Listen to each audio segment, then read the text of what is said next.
Zonja dhe zotrinj, përshëndetje, mirë se po takohemi në Imazhi, është kjo emisioni pas ditës në Radio Televizionin e Kosovës. Sot është 12 qershori, një datë historike dhe shumë e rëndësishme për Kosovën.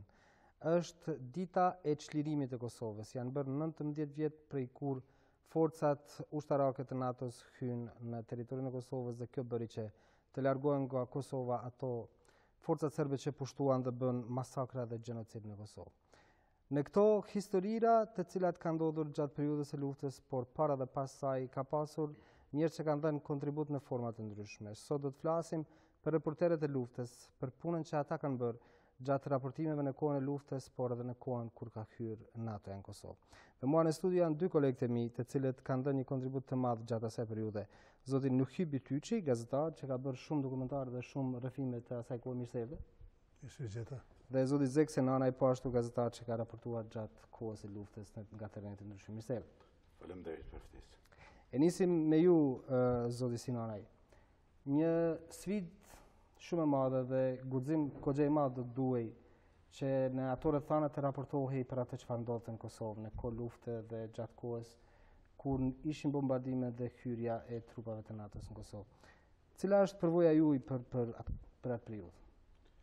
Po, të them të drejtën, ishte një sfidë e madhe me gjithë disa kolegë të cilët mbulonin edhe mjetet tjera të informacionit. Ne kemi raportuar gjatë kohë pas kohë disa, ndërsa krejt në fund të bombardimeve mbeta pothuaj i vetmuar, me qenë se lëvizën njerëzit, por edhe gazetarët ishin rrethana tepër të vështira, sidomos në muajin mars, kur edhe filluan bombardimet. Une kam pas shumë herë kontakte me verifikues të OSBE-s dhe me personalitetet të ndryshme që vinin e na vizitonin. Thëmë të drejten, ata dhe në paralajmruan se do të fillojnë bombardimet. Më kujtohet verifikuesi që mbulon të rajonin e Dugaxhinit, tha do të fillojnë bombardimet dhe Liria do të jetë e juaja. Disi e prita pak si me skepticizëm, tha pse nuk po gëzohesh fort. Thash jone, thash me sheku e kemi prit të ditë, por është rreziku, kemi popullsi të madhe këtu dhe mundësia është shumë e madhe që të bëhen masakra e tjera.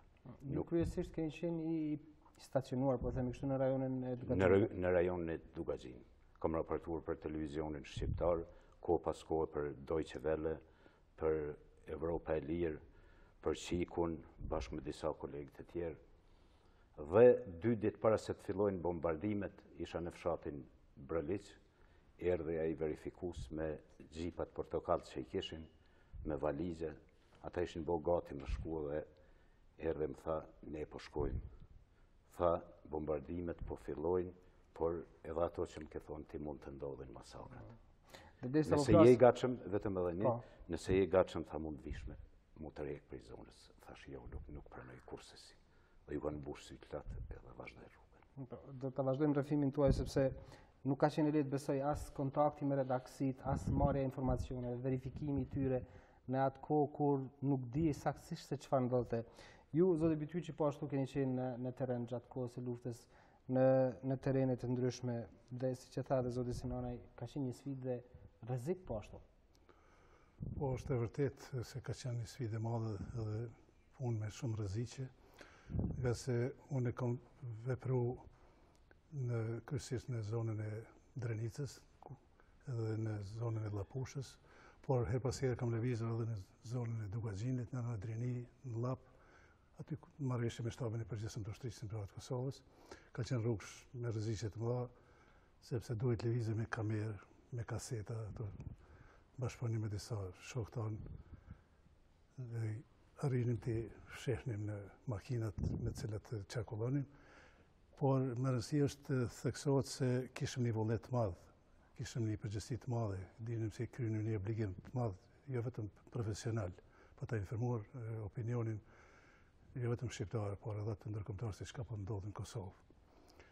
Edhe mund të them se në bashkëpunim me Migjen Kilmendin, Abbas Zekën, Ergyn dhe Ekran Debashani dhe disa kolegë tjerë, Sadik Shabanin në fillim, kemi arritur që të sillim imazhet e para nga zonat e luftës, sepse deri në mars 98-ën kryesisht raportohej përmes telefonit, edhe nuk ishte imazhe fare nga ekipi i radiotelevisionit të Kosovës që punonte për radiotelevizonin shqiptar në Tiranë. Duhet të përkujtojmë këtë rast bashkëpunimin me shtabin e përgjithshëm, sidomos me zëdhënësin e Ushtrisë Shqiptare të Kosovës, zotin Jakub Kasniqi, por edhe udhëheqësin politik të Ushtrisë Shqiptare të Kosovës, zotin Hashim Thaçi, Kadri Veselin, Fatimin Limajn, Ramush Haradinajn, Rustem Mustafa Remin dhe gjithë komandantet e zonave, Rahman Ramen, Shukri Bujen dhe gjithë komandantet e zonave operative të Ushtrisë Shqiptare të Kosovës. Pa ndihmën e tyre, edhe informimi ynë nuk do të mund të bëhej, sepse ishëm vetëdijshëm se me qenë se nuk kishëm televizion në Prishtinë, ishte punë shumë e vështirë që të sillen ato imazhe nga zonat e luftës dhe të montoheshin natën në familjen e Dobërçani, bashkëpunim me Migjen Kilmendin dhe shokë të tjerë. Pastaj ato gjerime arrinim përmes disa agjencive turistike që transportonin udhëtarë në Tiranë, të transportojmë në televizionin shqiptar. Këtu mund të që kontributin e agjencionit turistik Meti Tors, Beli Tors, Graniti, kam edhe disa agjenci tjere turistike. Po, zoti Sinani, nuk ka qenë vetëm lufta frontale ajo betejë mes Kosovës dhe Serbisë në atë kohë, sepse ka qenë edhe betejë mediatike se si tregohet e vërteta në opinionin ndërkombëtar, sepse kishte të tillë që pjesëtarët e Ushtrisë Shqiptare të Kosovës dhe atë çfarë ndodhte në Kosovë e cilësonin me etiketime të ndryshme dhe ishte edhe kjo një betejë shumë e madhe.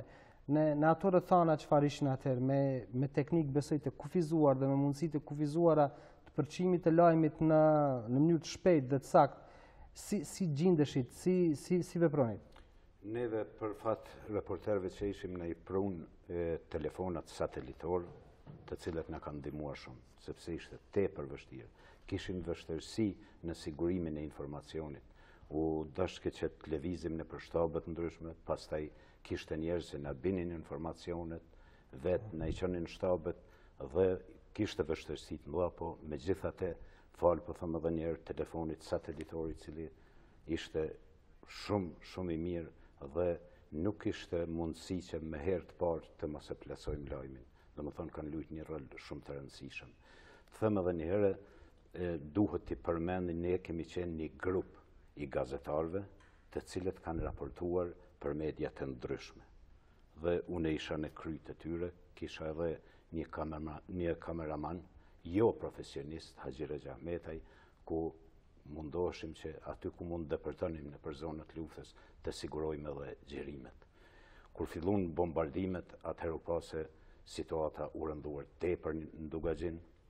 Në ditët e fundit të marsit, nga Afrika arreten nga tërë Dugaxhini, por edhe nga komuna e Klinës e më larg që të grumbullohen në Isniq. Raportonim që prej 80.000 deri 100.000 vetë ishin të grumbulluar në për shtëpi, në për livadë, në për çdo skut, do të thotë ishte një dramë vërtet. Kisha problem në rrugë kur dilsha, se e kisha telefonin dhe lypmin vetëm në shpresë të unë. Mendonin se çdo gjë mund të bëjmë atë telefon. Kom marrë kontakte me lobin shqiptaro-amerikan, i kom njoftuar, me zyrën e Adem Demaçit në Prishtinë, kemi qendrën për informim të Kosovës dhe ku kishim mundësi. Mirë po, të them të drejten, kur fillun bombardimet e natës, edhe shpresat paksa, sepse nuk mund të merrshim edhe informacione prej tyre. Dhe kështu, me datën 2 prill, filloi pastrimi i Kosovës, erdhi urdhri që të deportohen për në Shqipëri. Me datën 2 prill, vlerësoher prej 80.000 deri në 100.000. Dhe dolën, ne mbetëm aty. Po i shohim ato imazhet tash zoti Sinani për çfarë po flasim. Po, besoni me lëp në sy kam përcjell dhe thash se më në fund po bëhet edhe një Srebrenicë këtu. Por fati deshi që kaluan, Ne mbetëm disa aty luftarë të informimit që ka ishim, mbetëm në fshatin, ishte vetëm një oazë në pjesën këndej Lumbardhit, në mes Prapaçanit, Dubovikut dhe Breliqit. U bën 250 vetë. Ishte shkëput çdo lidhje andaj me luftëtarët e Ramush Haradinaj. Ne i qumë 2 persona që të kontaktojmë dashinac, në thanë që të mbesim aty. Ne mbetëm aty dhe filluan granatimet, nuk mundëm të bojmë ballë për 2 ditë. Dhe pastaj, pas 3 dite, në ora 10 natës, 5 minuta përpara më ka thirrë Radio Deutsche Welle. Islam, me kolegut me të cilin kam punuar në televizion në Prishtinës, tha, Zek, si është situata në Dugazin, tha Shëran, tha rrin lidhje, lajmet e orës 22. Edhe isha i pa përgatitur në aty raportova, thash në fshatin Lubeniq u masakruan 100 persona, rreth 100.000 banori detyruan që të kalojnë në Shqipëri, situata tepër e rëndë, dhe mbetëm në atë situatë shumë të rëndë. Armatim kishim. Më në fund vendosëm që të kalojmë, me qenë se ishte e pa mundur që të rezistohet të bëjmë diçka tjetër. Dhe kalum bjeshket e nemura, edhe kalum në brigadën e Rrugovës, përkatësisht në fshatin Drejlaja. Po, do të pyes diçka me që fillove të flasësh për punën e detyrimit të qytetarëve që të largohen në mënyrë masive nga Kosova, që bëri pushtetja të shëm. Sepse puna jonë kërkon që të përmbahemi emocionalisht kur raportojmë diçka, por në situatat e tilla është vështirë të përmbahesh nga emocionet, zoti Senalaj. Sa keni arritur që ti kontrolloni emocionet tuaja gjatë raportimit në situatat e tilla? Fal profesionalizmit, ju e dini edhe më parë, kam punu në televizion në Prishtinës, besoj se jam munduar deri në një mas. Por tash kur i ndëgjoj disa raportime e shoh si nganjëherë situata, momentet e kanë bërë të vetë. Njerëz jemi edhe ne. Po, mirë, po jam mundu që në mënyrë besnike të plasoj informacion, ashtu si është. Dhe besoj se deri në një mas ja kam arrit qëllimit. Zoti Bytyqi, momenti kur u vendos që trupat e NATO-s të hyjnë në Kosovë, asaj ka paraprirë një marrëveshje në Kumanov, që u nënshkrua mes komandantit të atëhershëm, generalit Mike Jackson, ish komandantit të UÇK-s, zoti Dakim Çeku, dhe ish përfaqësues politik të UÇK-s, zoti Hashim Thaçi. Çfarë pritej në ato momente? A pritej që me të vërtet do të hyjnë tashmë trupat e KFOR-it në Kosovë, sepse edhe bombardimet ku nisën me një përshtypje që do të zgjasin pak ditë, po zgjasin 7-8 ditë. Marrëveshja e Kumanovës ka sjellë thotë intervenimin e NATO-s, por marrëveshja për transformimin e UÇK-s, nëse ke fjalë, është në shkup pas hyrjes së NATO-s në Kosovë me 21 qershor në autonomës. Aty kemi qenë bashkë me Abezekin, vetëmit gazetar shqiptar që kemi xhiruar këtë ngjarje. Edhe generali Jackson me bashkëpunëtorët e tij ka qenë aty, por ka qenë edhe 2 ditë përpara në shtabin e përgjithshëm zhvilluan negociatat në mes të ushtrisë shqiptare të Kosovës, përkatësisht qeverisë së përkohshme të Kosovës, udhëhequr nga zoti Thaçi, dhe zëvendës sekretarit amerikan të shtetit James Rubinit. Aty nuk kanë shku bashkëlet ato negociata, sepse ishte një marrëveshje që NATO kërkonte që UÇK-ja automatikisht të qarmatoset edhe të shpërbëhet. Aty kishte një rezistencë bukur të fuqishme nga zoti Jakub Krasiqi, Agim Çeku, Fatmir Limaj, zoti Thaçi dhe Kadri Veseli të tjerë, cilët insistonin që të ruhet bërthama ushtrisë shqiptare të Kosovës dhe konsideronin se Kosova nuk duhet të mbetet pa një forcë mbrojtëse përveç rolit kryesor që kishte KFOR-i në Kosovë. Ajo marrëveshje është nënshkruar në bazën e KFOR-it në Prishtinë me 21 qershor, notën 9-s, dhe të nesërmen gjatë ditës është zhvilluar. Janë këto pamjet për cilat po, një konferencë me gazetar nga zoti Thaçi, James Urbini dhe Agim Çeku, ku është sqaruar përmbajtja e kësaj marrëveshje, me cilën parashihet transformimi dhe demilitarizimi i ushtrisë shqiptare të Kosovës. Atë ditë pas kësaj konference, besoj që do t'i shohim edhe pamjet, për herë të parë, po tani do të shihen edhe pamjet adekuate.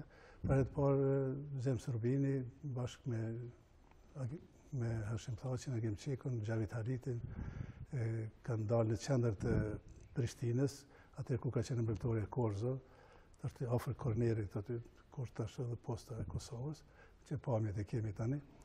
Edhe këtu është në shenjë të fitores së ushtrisë shqiptare të Kosovës në bashkëpunim me NATO-n, është ngrit dolli, është hapur një shishe me shampanje dhe të gjithë kemi pas emocione. Duke që janë të edhe zoti Bilal Sherifi, zonja Gjileta Mushkolaj, Vlora Qitauku ka qenë si përkthyese, edhe disa ushtarë dhe provët të ushtrisë shqiptare të Kosovës. Ishte një ditë e veçantë, gjithë kishëm emocione, për herë parë në Prishtinën e Lirë. Këtë ditë kishëm prit me padurim, si tha dhe zekave dhe jo vetëm 2 vitet luftës, por edhe me shekujt e tërë.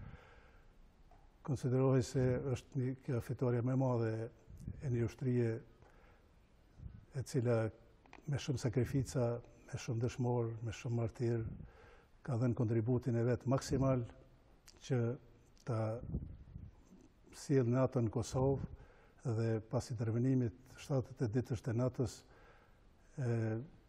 me kapitullimin e ushtrisë dhe të policisë serbe u arrit marrëveshja që të hyjnë KFOR-i në Kosovë dhe Liria shumë pritur nga populli. Dhe Sinanaj, duke qenë afër qytetarëve, duke qenë afër frontit të luftës, afër ushtarëve të ushtrisë shqiptare të Kosovës, gjatë asaj kohe ka qenë, po themi kështu rregull ushtarak, besoj në gjitha ushtrisë që të mbahet nalt vullneti, niveli i ushtarëve të ushtrisë shqiptare të Kosovës.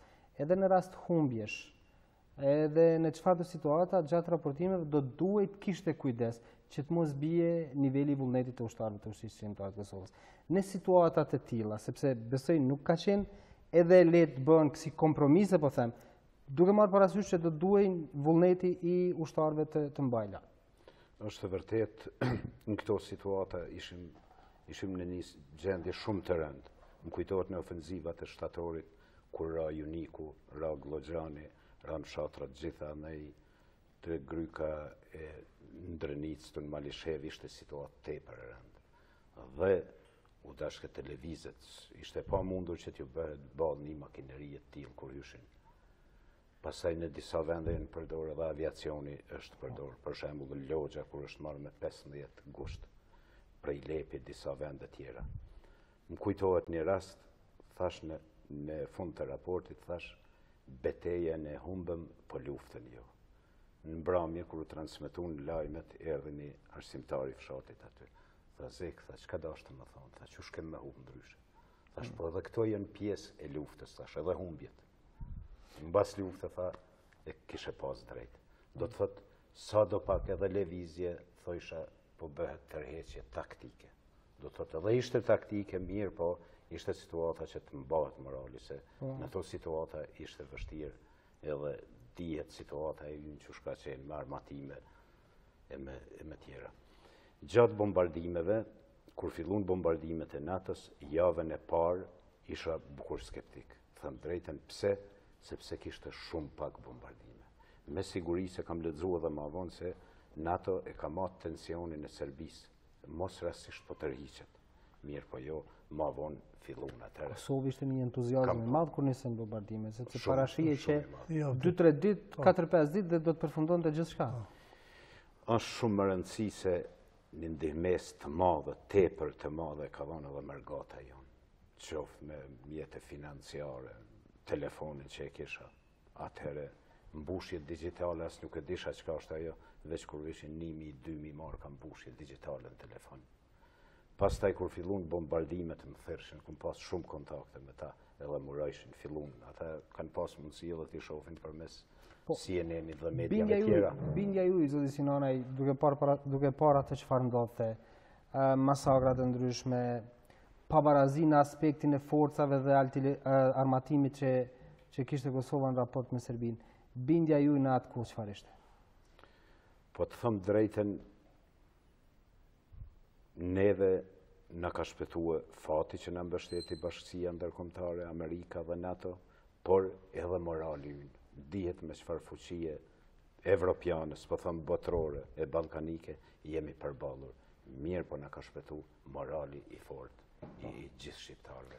Jo vetëm i luftarëve, por edhe i atyre nanave, fëmijëve, gjithë popullit që i ka përjetuar gjithë ato tmerre. Kur po flasim për përjetimet, do të kërkoj nga regjia që mundohet na gjej pamjet kur forcat e NATO-s hynë në Kosovë dhe pritja që ju bëjnë qytetarëve është një imazh, një pamje që ka përshkruar gjitha mediat e botës ku një burr vërsulit mbi makinën e këforit dhe ajo është një pamje që nuk hiqet asnjëherë nga imazhi. Dhe pritja që ja bën qytetarët e Kosovës këforit në atë kohë i la të habiturve ushtarët e NATO-s. A prisnit si reporter luftën në atë kohë që do të vijë ai moment që ashtu do të priteshin ushtarët që do të çliroheshin më në fund? Këto janë momentet shumë historike kur po hynë në Kosovë.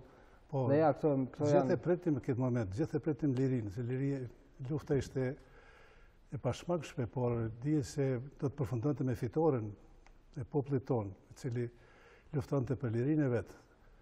Edhe kjo sakrificë, kjo luftë u mbështet nga fatmia nga Amerika dhe aleatet e saj. Këto janë gjëra që NATO, kështu që pa sakrificën e popullit tonë, pa gjakun e dëshmorëve dhe pa kontributin e këtë popullit tonë, kjo luftë dhe kjo fitore nuk do të arrihej.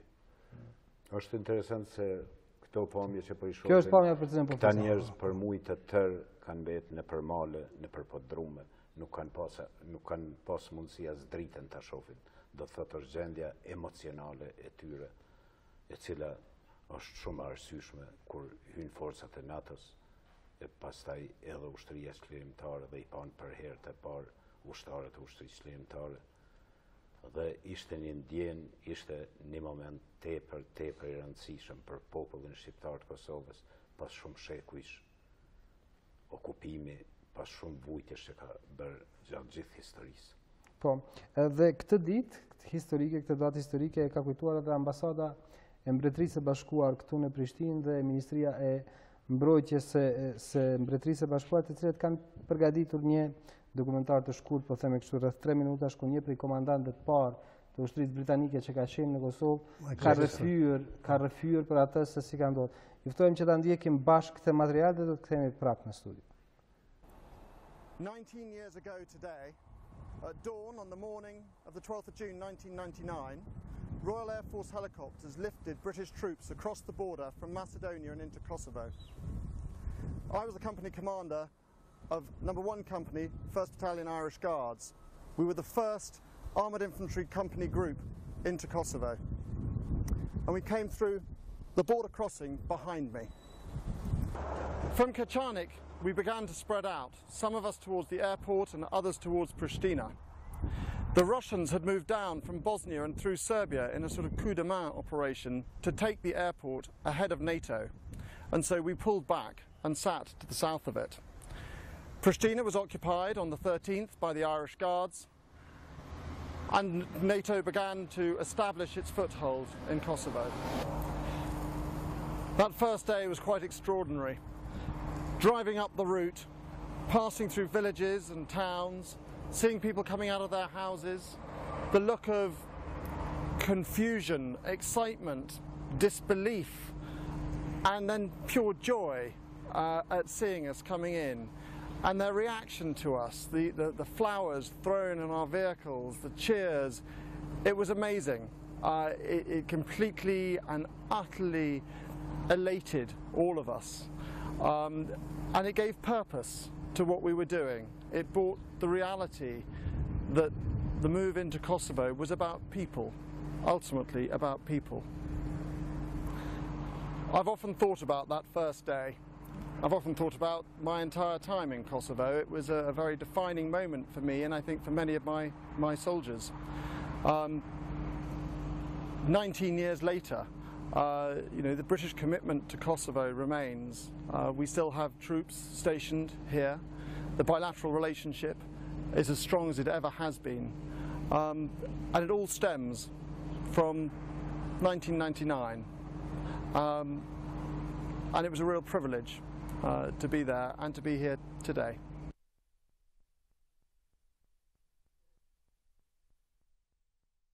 Një kronikë jashtëzakonshme kjo e këtij komandantit të forcave britanike në Kosovë, e pam si i përshkruajti edhe ai emocionet dhe si ishte ndjeri i habitur dhe i pikëlluar me atë çfarë kishte parë gjatë kohës sa kishte hyrë në Kosovë, por edhe reagimin e qytetarëve të cilët i kishin pritur. Por një gjë të cilën e mora si shënim këtu është se e quajti që forcat ruse kishin tentuar, siç e thaj, të bënin një lloj grushteti për të pushtuar aeroportin e Prishtinës. Ishte një situatë kogja e komplikuar kjo, zoti Sinaj, në atë kohë.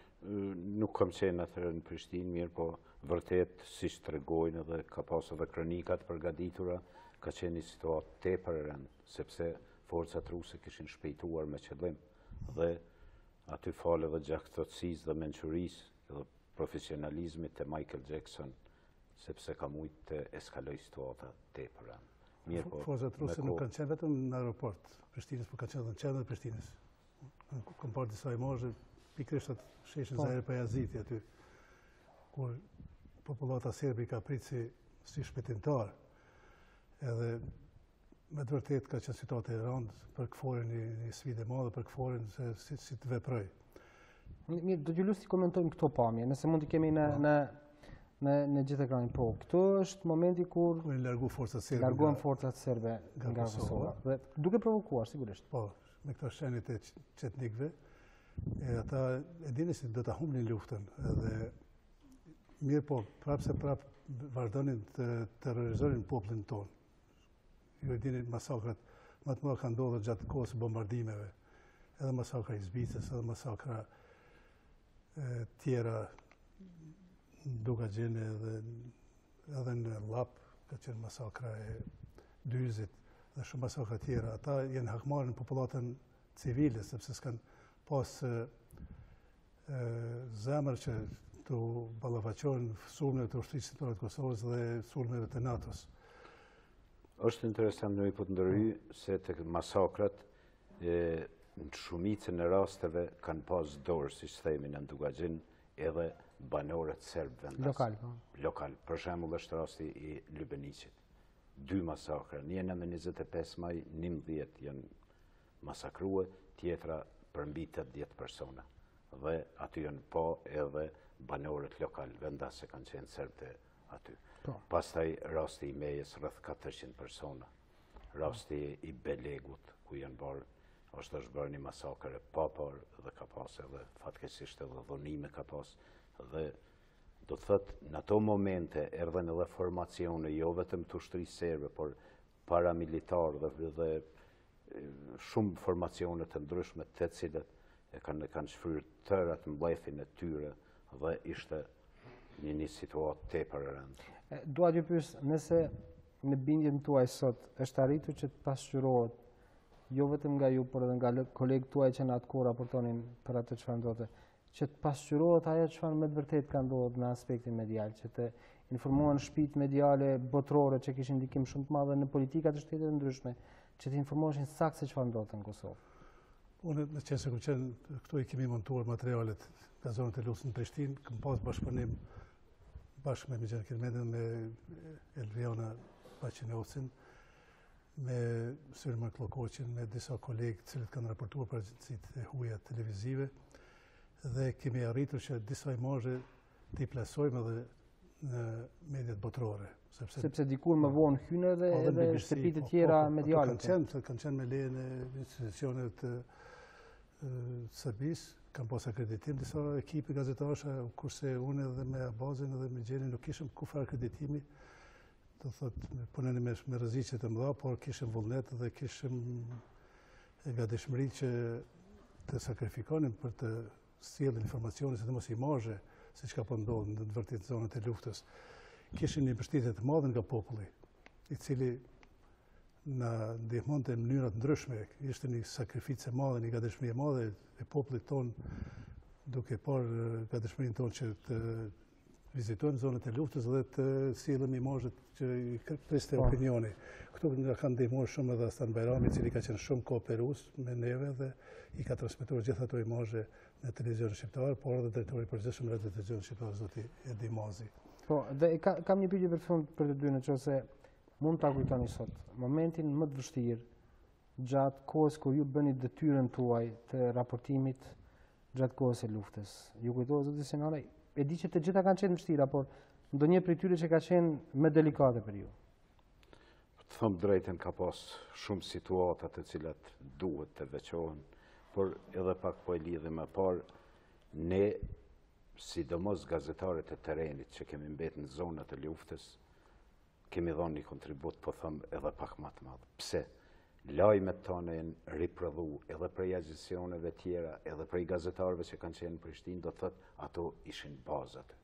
Pastaj njoftonim përveç shtëpisë informative ku isha i obliguar, edhe televizionet tjera, edhe njerëz me ndikim, i përmendë pare forcat ruse. Forca ruse ka pas edhe gjatë luftimeve. E dini rastën në Strec, kur i kemi përgjue të dhonë komandën në gjuhën ruse. Më ka thirë, u përmend zonja Mushkolaj.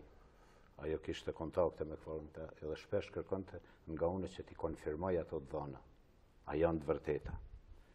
Dhe, po them, në këto situata ka qenë shumë vështirë, por jam shumë krenar që i kom taku një periudhë të tillë, edhe sikur unë mos isha dikush e kishte kryer atë. E kemi dhënë në ato situata. Po shpresoj. A mund ta veçosh ndonjë moment ku për juve ka qenë i komplikuar, delikat, kur keni menduar se aty mori fund gjithçka, apo aty shpëtuam? Në ofenzivën e shtatorit, përsëri atëherë nisni që u bën një oazë ku grumbullonte popullsia civile. Dhe u rrethum. I dhash lajmet, njoftova gjitha qendrat, thash, për çdo moment pritet të bëhet një masakër, një Srebrenicë. Fati deshi që, siç kam lexuar edhe prej lobit shqiptaro-amerikan atje kanë intervenuar se nisni që po pritet një masakër e madhe të bëhet, dhe ndikimi i faktorit amerikan dhe tjerë kanë arrit.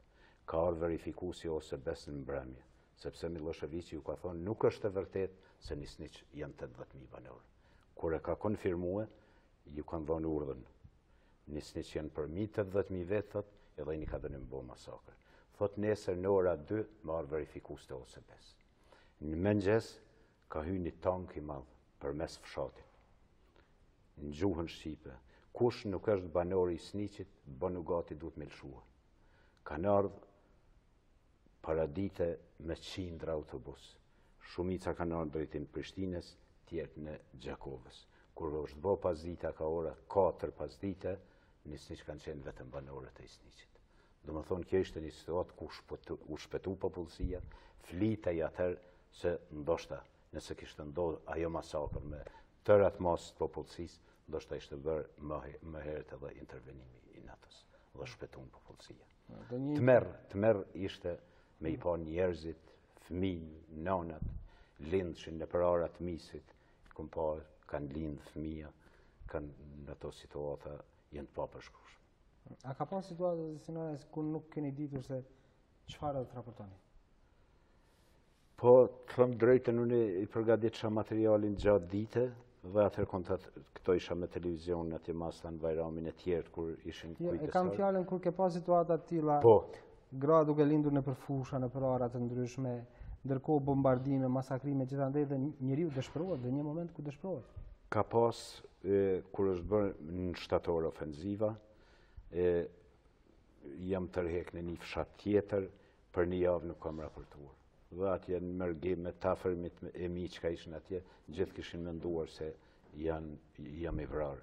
Mirë po, mlodha forcë prapë dhe edhe njësite ushtrisë lëmtare fillun të aktivizohen edhe vazhdova prapë. Po them, merita me madhe e përmandëm Amerikën, Evropën, shtetet e bashkuara, NATO-n dhe ushtrinë çlirimtare Kosovës, por ndër meritat më të mëdha të çlirimit të Kosovës dhe të kësaj lirie që e gëzojmë sot janë ata 10 apo 12.000 banor, ushtarët ushtrisë lirëtare, dëshmorët të cilët e dhanë jetën, dhe ne e gëzojmë sot këtë liri. Mirë po, duhet shtrohet pyetja, a është arrit, apo bëjmë sa duhet ne për të quar në vend amanetin e tyre. Unë si gazetar po mendoj se jo, por po shpresojmë se një ardhme dhe këto fazat tranzicionit do të arrijet edhe ajo. Zoti Betyqi, a mund të veçoni ju në një moment që ju ka mbetur në kujtesë qoftë për të mirë, qoftë për të keq gjatë kësaj periudhe? Po, ka shumë momente, edhe të mira dhe të vështira. Prej momente më të mira, që kam di vetën krenar, ka qenë momenti kur për herë të parë kam realizuar bashkë me Bazekën në paraqitjen e parë publike të zëdhënësit të ushtrisë së Kosovës, zotit Jakub Kasniqi, në Klesk, në odën Hafir Shalës, prani të Fatmir Limajt dhe Ferhat Shalës. Ishte një krenarie veçantë, sepse ishte paraqitja e parë publike e zëdhënësit dhe kisha nderin që të realizoj këtë. Momente tjera të vështira kanë qenë kur kem gjeruar emisionin e parë për televizorin shqiptar në Drenicë, në fshatin Ronik të Skënderajt, bashkë me Sandokanin, dëshmorin e kombit, Jetullah Gecin, Shaban Shalën, Ramadan Kaskinin, disa shok, kemi qenë aty duke gjiruar bashkë me Abazin dhe janë në një moment nga pozicionet e forcave serbe arrin plumbat. Edhe aty kemi të gjiruar edhe në kamerë, për fatin e ka shpëtu, sidomos mua Abazit që kemi qenë në pozicionin dhe s'kishëm përvojë ende të luftës. Po moment tjetër i vështirë ka qenë edhe kur kam shkuar nga zona e Drenicës në Dugagjin, ka qenë shumë vështirë të kalohet ka Karalani, rruga Rakovina aty. A ju ka ndodhur të takoheni bashkë të luftës? Po, jemi takuar në ngusht, në fshatin e Zekës, edhe aty kemi qenë më në shtirë kur kemi kaluar asfaltin aty rruga për Gjakova, dhe kemi kaluar në Karalan, ka qenë sepse shpesh aty organizoheshin prita, edhe aty pastaj jemi takuar edhe me zotin Ramusharedinën e Lukun e Baranës, ka qenë pikërisht betejë e Logjës, edhe pastaj marrëveshje me te kemi shkuar në Glogjan, atë kishte rënë Glogjani, kemi gjeruar ato imazhet bashkë me Mrush Gjemalin edhe Faton Mehmetajn, edhe në Rizniq, edhe në Glogjan, edhe në Lumbardh, edhe në zonën fshatet tjera të Dugagjinit. Ka qenë momente shumë të vështira, por mund të them se kemi arritur që ta kryejmë detyrën profesionale dhe jo vetëm profesionale për të informuar opinionin se çka po ndodh në Kosovë, kush po lufton, sakrificën e popullit, sakrificën e luftarëve të lirisë dhe mbështetjen e miqve tanë ndërkombëtar, sepse kam pas rast të iniciozoj edhe takimet e shtabit përgjithshëm të ushtrisë së Kosovës në Dragobil me ambasadorin Hill, me ambasadorin Petrić, para konferencës së Rambojes, aty ka qenë marrëveshjet për të marrë pjesë Kosova në Ramboje dhe në Paris. Bashkim vetëm një ndërhyrje, nëse me pyetni cili është me momenti më i lumtur gjatë luftës kur kam raportuar, po ju them dihet, sepse është e natyrshme që ne gazetarët sidomos ata të cilët i kemi përjetuar ato duhet t'i thojmë të gjitha, edhe ato të mirat, por edhe disa vështirësi që ne kanë përcjell.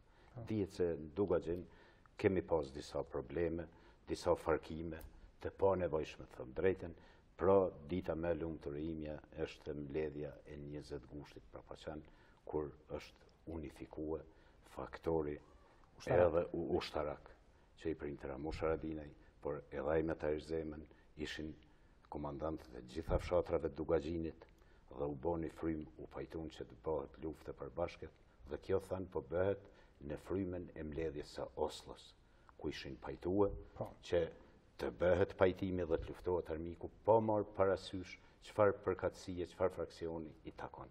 Do thotë jo vetëm për ne të luftës që ishim, por e gjithë popullsia edhe fëmijët u boni atmosferë ishte tepër, do thotë ishte i rëndësishëm pajtimi dhe ato inatet pa nevojshme që ka ishte. Unë deshte të shtoj se momenti im shumë i lumtur ka qenë 14 qershor i vitit 99, kur për herë të parë kam qenë në prizrenin e Lirë, prizreni si kryeqendër e gjithë shqiptarë në kohët më hershme të kohën e lidhjes shqiptare të prizrenit, ishte një përjetim i veçantë, sepse aty nuk shihnim më forca serbe, shihnim luftarët e lirisë dhe forcat e KFOR-it.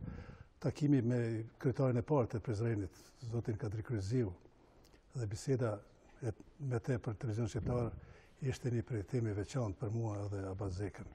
Konsideroj se qeveria Kosovës dhe institucionet tjera të Kosovës duhet të bëjnë më tepër për të pasqyruar tërë sakrificën e popullit shqiptar, rrugtimin e popullit shqiptar shumë të vështirë deri te Liria, dhe ne kemi të gjitha ato gjerime, imazhe kemi arritur t'i ruajmë dhe këto ditë jam duke punuar më të madhe që të digitalizohen këto gjerime dhe je kam dorëzuar projektin Qeverisë të Republikës së Kosovës, shpejt edhe Kuvendit të Republikës së Kosovës, institucionet tjera do të dorëzoj komplet projekti për një seri dokumentare përmes së cilës deri në qershorin e vitit të ardhshëm kur bëhen plot 20 vite nga çlirimi i Kosovës, të transmetohen dokumentar që pasqyrojnë sakrificën e popullit të Kosovës, rezistencën e ushtrisë të Kosovës dhe kontributin e bashkisë ndërkombëtare kryer me Shtetet Bashkuara të Zoti Bytyqi, zoti Sinani, faleminderit shumë që ishit sot në imazh dhe treguat këto rrëfime mjaft interesante gjatë raportimit tuaj në kohën e luftës së Kosovës. Shumë njerëz mund t'ua kenë zili dhe lakmi për atë çfarë keni përjetuar dhe raportuar në atë kohë. Keni bërë një punë të madhe padyshim. Faleminderit, shëndet dhe suksese të dyve. Faleminderit. Shikues nderuar, kjo ishte pjesa e parë e imazhit. Biseduam me dy gazetarë që kanë raportuar gjatë kohës së luftës në situata shumë të vështira dhe delikate. Do të ketë marketing pas marketingut. Kolegja Arlinda Seda do të flasë për ditën ndërkombëtare kundër punës së detyruar të fëmijëve. Fillimisht marketing.